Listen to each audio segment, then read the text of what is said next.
job, gang. Good job. It was fun. Yeah. Yeah. What is gonna be your beverage of choice to celebrate? Feels like I need to get something very Texan. Yeah. Either an Austin Beer Brewing, what's it called, or maybe even a Lone Star if I'm keeping it sort of boots and hats.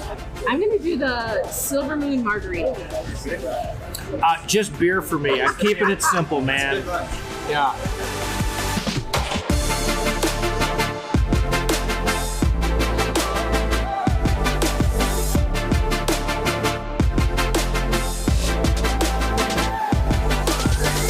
Well, Loren, we're here.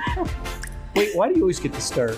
Okay, you can start. You start. Kelsey, we're here. What do you think? Where are we at? We're in Austin, Texas, by the Texas Selfie Museum. Oh, yeah, we did take a selfie. We did. We're gonna put it on share the that page. out on the page. So, South by Southwest EDU, making it happen. What have you been up to the last couple days? Today is Wednesday. Today's Wednesday. I came Monday. I've been to a few sessions, one on belonging. I can't remember the others. They were so good. Had a little brisket, a good Texas whiskey. Oh, whiskey, that's music right. last night, which you can talk about. Yeah, we went to the Cactus Cafe, the University of Texas. Legendary listening room. Yeah, that was quite the experience. I had never been to a listening room, in particular on a college 26, I think it was, artists, each playing one song that they wrote, had to be original. Yeah. And no talking. No talking. So 2 hours. 2 hours. Listening music. There was a point, though. I think it was like 9:26. And you said, how long does this go?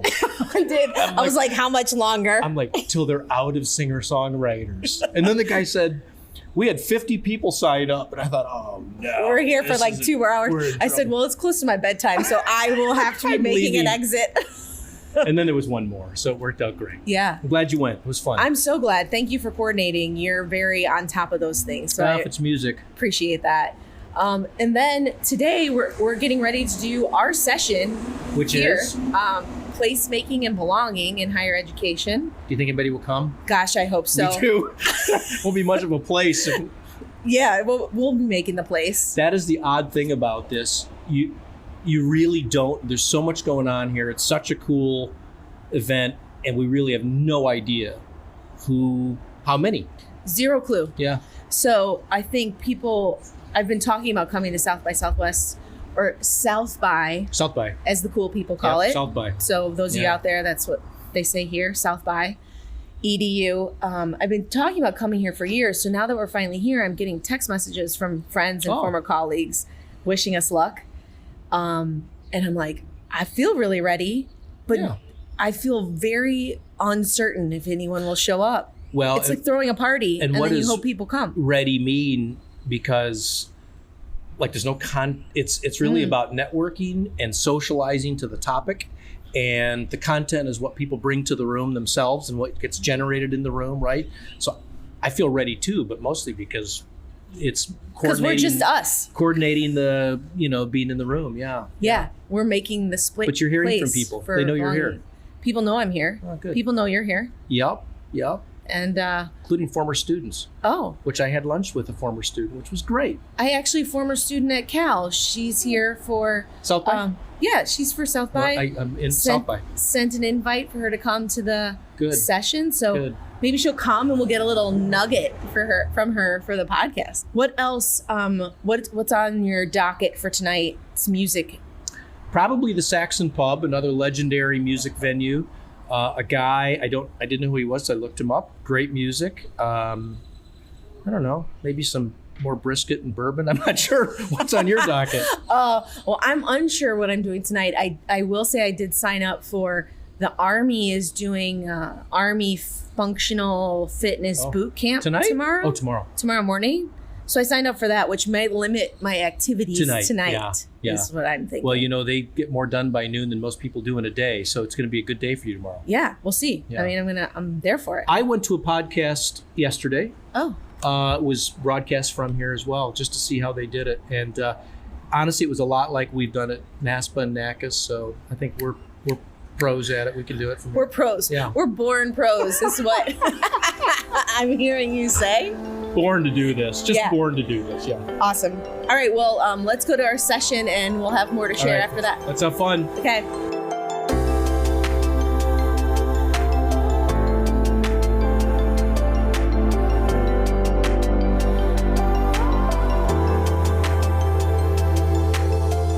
All right, Loren. Good morning. Good morning. We are, I think it's our final day here, South by Southwest EDU. We're in a quieter space. We are, yeah. Have we kept Austin weird? I think so. How have you contributed to keeping Austin weird? Went to see some great music with Corey last night. I'm not sure that's weird, but it's certainly very Austin. Yeah. Yeah, that was won. What kind of music? Who were the people? What was the vibe? Walt Wilkins, who is an Austin native, lived a long time in Nashville, has written for a bunch of artists we would know. Fantastic Americana, kind of Americana roots, Texas singer-songwriter stuff. And then opening earlier was a group called the Drakes, which are a bunch of what they call sidemen, these guitar players and drummers and keyboardists for other bands who have their own group and get together and jam once in a while. So it was great. It was great. I love that. Yeah. Love that. Well, I started the day, I made it to the Army. You did, I know. Boot camp, start your day. How was it? It was great. Though I did text my husband, I've decided I've signed up for everything that's making me nervous lately. So I walked in, I was like, I'm not sure. But you conquered it. I killed it. So it is true. So, the Army gets more done before noon than most people get done in a day. That's right. Yeah. So I'm on that train, and then I was starving. I was like, how fast can I get food in my body right now? But it was great. So let's talk about our session. We've had a little time to, maybe not just the session, but reflections on what this experience has been like. What are some of the highlights for you? Well, the conference just in general has been different for me anyways. There's no tracks. When you're in an industry, you go to an association conference, there are sort of tracks that are built for you or you're in. This is a little bit of everything all over the place, which I kind of like, honestly. Maybe it's a point in my career where I want to dabble in more ideas like this, so that's been cool. It's not just higher ed people, which has, on the one hand, maybe less relevance, but it's also made for really interesting conversations. I met a person, for example, who does HR consulting for K through 12 organizations, and we just had a fabulous conversation. So that's been great. And then we can talk a little bit about the meetup. But before we do that, how this was really your idea to try to get here? What's your reflections? It was one of those things that I've been dreaming about or wanting to come to, and then when we were actually coming, I was like, have I made it a bigger deal than it is? And reflecting this morning is like, no, this is an awesome experience because the variety. I am one of those people that loves seeing how seemingly unlike things can come together and make an impact. What I love is it doesn't feel cliquey. So a lot of higher ed associations, even in my experience, you come and you know people and you're there to be hang with those people. Yeah. And it's great. And it's great for your career, and you grow together and you learn together, and there's a space for that. But coming here, I feel like it's kind of a group of all vagabonds. And I want to call it. South by Southwest, a bunch of vagabonds. Right? Maybe that's their new tagline. Have you noticed, I don't think I met anybody who's been here more than, this is their first time. Yeah. Very few people that are regular every year. So a lot of new first-timers. I think a lot of first-timers. I think EDU is trying to be intentional of including higher ed. I think we're at the front of the curve of people coming here. I mean, there was people from all sorts of universities. And what I loved is it wasn't one discipline. So people were in departments, they were faculty, they were administration, they were in student affairs. And I just love the idea that I think the people that are here are just looking for what's next. Yeah. Your comment about vagabond or whatever you're getting into. Is that a bad word? No, I feel like it's true. But I was just talking with somebody the other day about one of the things I loved about I was at the University of Michigan for a long time, and it's really famously decentralized. I learned I loved that because the intersections were, for me, where I found A, opportunity, and B, the most interest. So the sort of organized structurally kinds of things, yeah, interesting. But the intersections, because of the decentralization, and I think this South by, as they call it, as you said, there's a lot of intersections here. And why not? Why shouldn't the K through 12 people and the higher ed people and the industry partners and the suppliers and be talking in some kind of conversation, which doesn't happen in a lot of the other association meetings. I think you've just hit on a key word, the intersectionality of life. I think there's this idea of that we're one thing or one whatever, and the reality is it's the intersectionality of all things. So I'm energized, excited. I feel like it's kind of anyone that's done endurance racing or any kind of racing, you get done with the race and you're like, when can I sign up for the next one? So I've hit that adrenaline high of like, okay, sign me up. I'll be back. Well, they know that because you probably got the email that said if you sign up by Sunday, you can get a registration for $495. Yeah, so straight discount. Put that on the P card. Yeah. I'm really excited to jump into some of the comments. Yeah. Because we had, I think, 9 people had the courage. Explain to people what we did. Yeah, so we had 4 stations all together. Loren has shared. The one station Loren didn't talk about was what's not being talked about. What are we not talking about? What are we not talking about in belonging? And people posted notes up. And so there might be an episode where we can kind of share what people are not talking about, because I think that was really insightful and really kind of the future forward conversation. So then we had the continuum and the placard cards, and then we had a podcast station. So we brought Corey with us. We were excited to have him here the whole time. We set up a station and invited people to actually share answers. We had 5 kind of prompts or questions for folks to chime in on, and then they could talk and share their answer. And we were talking yesterday, for the benefit of our listeners here, about how what we both noticed was the invitation to be recorded, the invitation to participate in a particular exercise, the invitation just to talk was the thing that broke free people's participation. And so the invitation to belong, the invitation to be part of something, even in that room, was not met with resistance and was really reciprocated with participation. So, and back to at the individual level. At the individual level. Because we made the announcement to start how the room would work. Yeah. But until we walked up and asked them individually. Yeah. And you said, no one said no. The instant you actually looked them in the eye and said, hey, you want to... They said, sure. Yeah. They were ready to go. So inviting people in. Right. Was great. And I think that's a lesson or something to remember as leaders. I think some of the information we got was truly insightful, motivating, and maybe hopefully thought-provoking to some of you, our listeners out there. So we want to share with you what the questions were, and maybe talk a little bit about what we heard from folks. One question was, what do you see impacting place on campus? Hi, I'm Jana. I'm a mental health professional, currently working at a community college in Oregon. So I'm new to higher ed, but not to mental health. And I see a sense of belonging in place really affected by having our campus be a prime example of brutalist architecture and furnished with hostile architecture. So we have a lot of outward-facing circle couches where nobody looks at each other or talks. And we don't have any gathering spaces with comfortable furniture or small little cozy corners. The view we do have are pretty well hidden because of the way our campus is set up. Hi, my name is Ty. I am from Grinnell College and an undergraduate first-year student.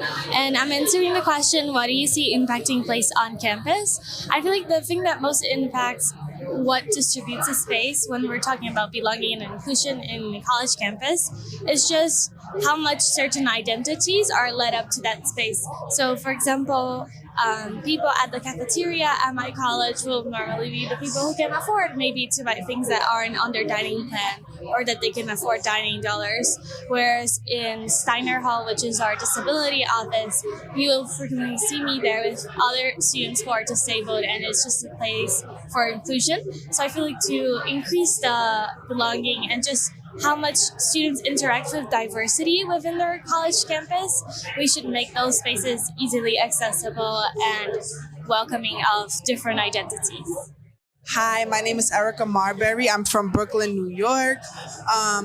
What do I see impacting place on campus? Well, the first college that I attended was a PWI, and as a woman of color, what definitely impacted my experience was identity as a woman of color, and being a minority in a large school really made me feel uncomfortable at times. And I really felt like things from my upbringing, habits that I was used to, ways of living that I was used to was really different. And I didn't really feel included. I felt like a fish out of water. And on my campus, I didn't really feel like they had enough, although it was a PWI, I didn't feel like they had enough of activities and things for women of color. So that's why I transferred out, because I didn't really feel like I belonged. I liked the simple, I create belonging by ... Yeah, I think we got a lot of good stuff there. How you doing? My name is Winston Roberts. I'm the Assistant Vice President for Student Services and Dean of Student Engagement at Seton Hall University. I create belonging by having an open door, greeting students anytime I see them, just trying to be a welcoming presence to any and all the students that come through Seton Hall's doors, and try to be welcoming to their families as well. I think the more comfort that we can build and the more bridges that we can build when students walk through our doors, the better and the more belonging they may feel. Oh, there was one that you'll hear, bringing a non-alcoholic program to create inclusion. And so I think when we think about placemaking and belonging, we think a lot about physical space, things that are in the space, but it's also what's happening, the socialization of the space. And so how do you create an environment where folks that drink and don't drink and it's socially all intertwined? And the individual scale thing is coming back to me, because I noticed lots of comments written that are population specific. There were quite a few things about accessibility, how there were quite a few things about international students, the populations. But belonging is individualized to populations and identity and background and experiences. You can't just sort of do it in one sort of mass way. So I think that I noticed that a lot. People were saying you got to pay attention to the specificity of individual identity. Mm-hmm. Hi there, this is Kate Lower. I'm at UT Austin. I am the director of the SHIFT program there, which is a wellness initiative that aims to shift campus culture toward a culture of well-being and support and protective factors. So one way I create belonging is by creating a program called the Shift Makers, which is a community partnership with Sans Bar, a zero-proof or alcohol-free bar here in Austin. And we created this program that hires students as student employees to be zero-proof bartenders. And so this is a service that's available for student events, faculty, staff events. And so they are trained in zero-proof mixology, so alcohol-free, but they also are trained in things like leadership and entrepreneurship and community building. And so they are a service for hire, either in addition to or in place of alcohol, but really by creating an option, a thoughtful, creative, delicious, zero-proof option, we are creating inclusive and socially equitable experiences for our entire community. And this has been received really well, and really people are really excited to have something interesting. I think our students have been pleasantly surprised at how well it's been received and how much we hear from students and staff and faculty, how grateful they are just to have an experience, to have something new, to feel included and to kind of challenge that norm or that narrative that you have to engage in a certain way to be a typical college student. So we've have had a lot of fun, and it's been a really great ride, and look forward to it continuing to grow. The next one was, where and why do you feel comfortable in a space? All right. Hi, this is coming from South by Southwest EDU 2024. My name is Matt, and I'm answering the question, where and why do you feel comfortable in a space? So one of the places that I've felt the most comfortable on, let's say, a college campus has been the campus library. The reason why the campus library, in my opinion, has been really comfortable and inviting in a nice space for not only staff members and faculty members, but obviously for students as well, is because of the amount of interaction that students are able to do within these spaces, whether it's being able to go into study rooms together to, collaborate on projects or maybe work individually with just a partner.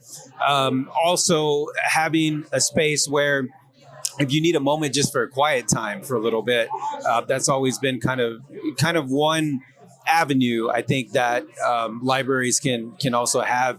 The other thing too that I've seen in working with other universities or even being a student myself is that sometimes it can be a place where you feel like there's a way for you to have, again, collaborative time, but also to be able to connect with other students that may not be in your major area, or maybe even that share with you that they may be struggling with something, either personally or with campus life in general. And the last thing I'll say is that for me, that the library space was also a great way to kind of just unwind, really for, again, maybe in between classes or before a really big exam. I would go in there and literally just rock up to a either quiet study space or a cubicle, or maybe even play games that the librarians had set out for students to be able to do. So that'd be my answer. Thank you. And the last question we asked was, what is your role in placemaking? My name is Haley Johnson. I'm the program manager of entrepreneurship at St. Louis University. And my role in placemaking is to physically make the place. We have a Center for Entrepreneurship, and I ensure that students across campus, not just business school students, have access and feel like they belong in our center because we serve the entire university.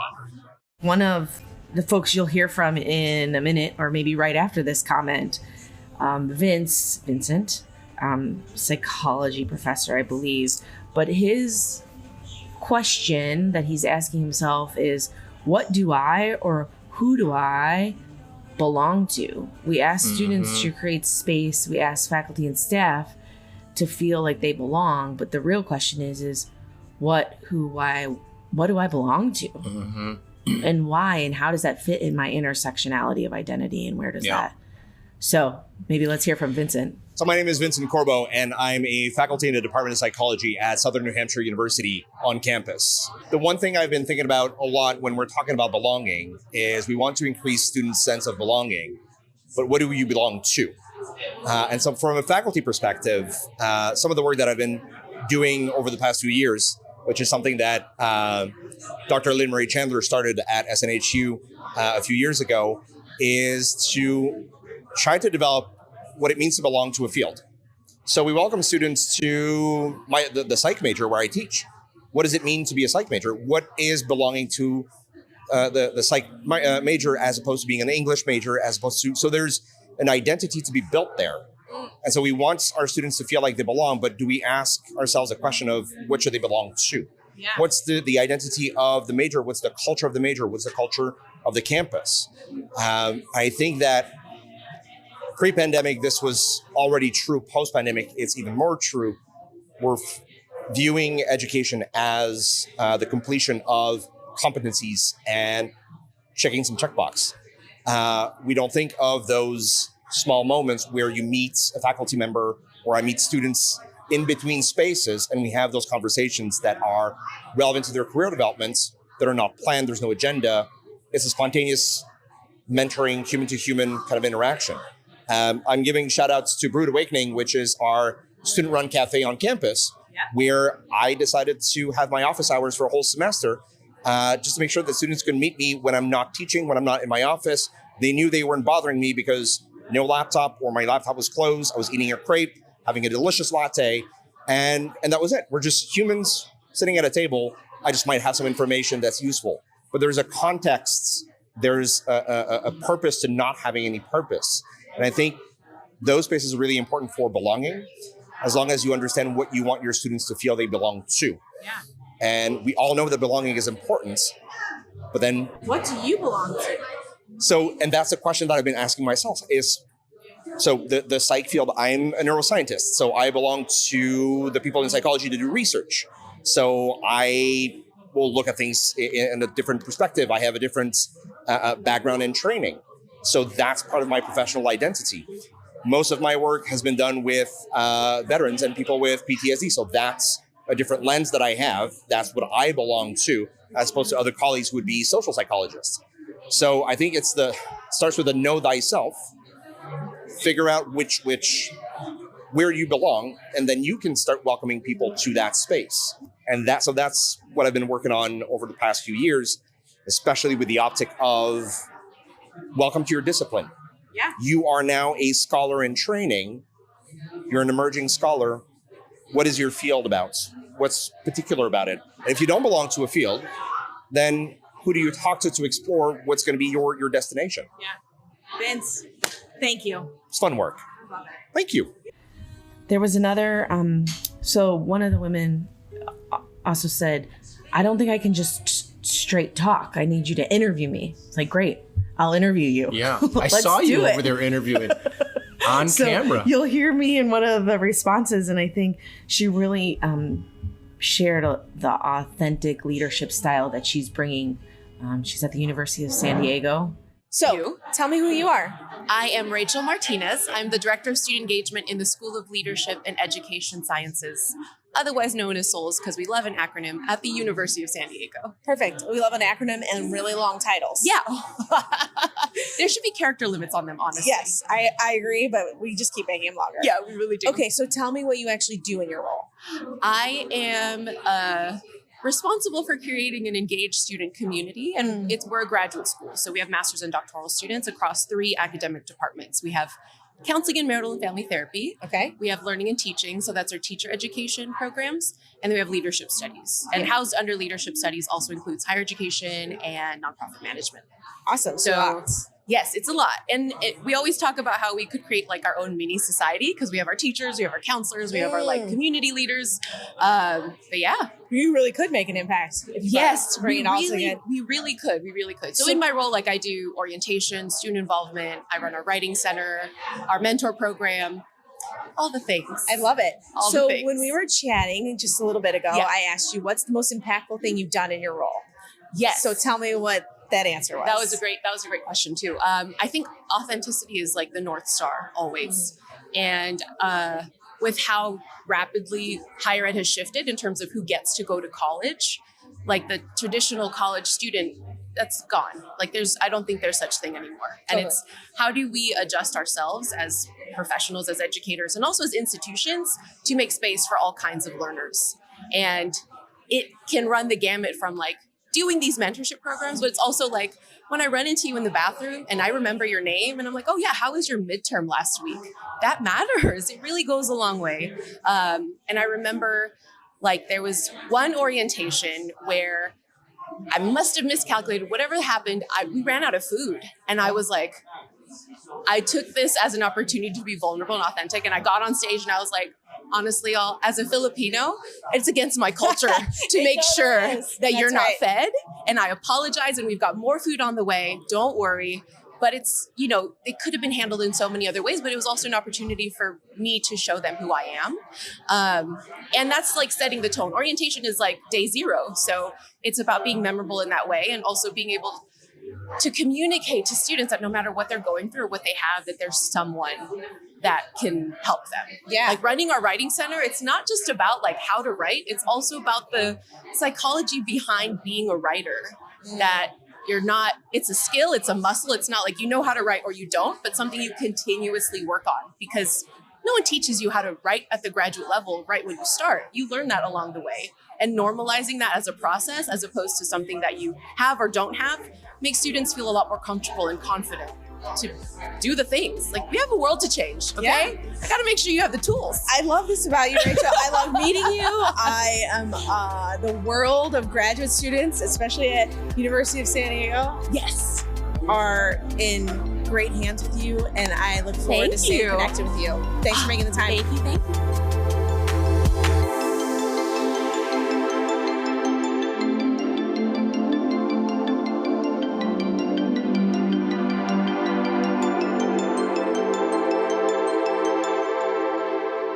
And the last note that I have written down, I think it's there was a 3-prong approach that someone shared, and I'm going to be sitting there with this for a while. It's sense of purpose, heard a lot about purpose through all the conversations.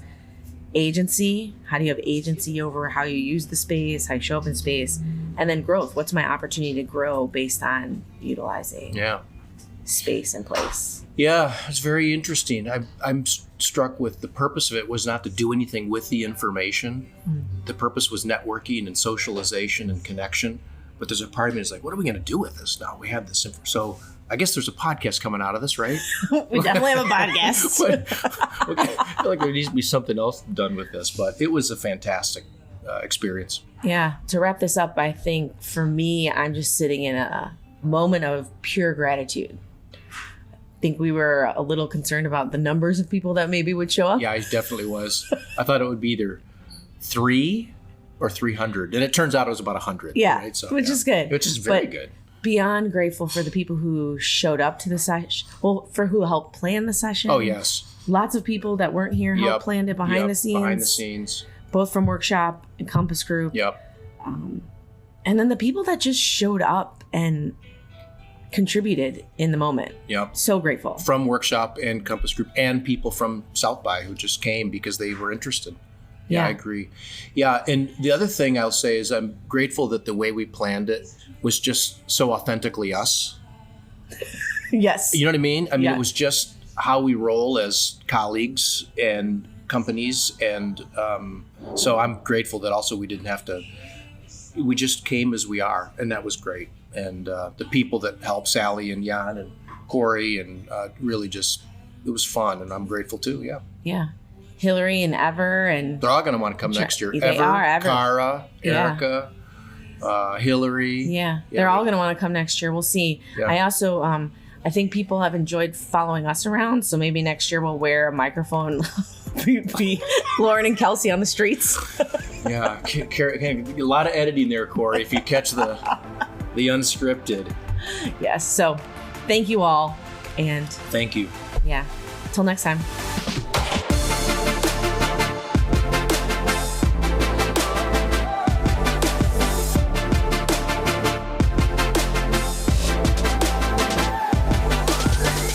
Campus Confidential is presented by Compass Group, produced by Corey Inscoe, with your hosts Kelsey Harmon Finn and Loren Rullman.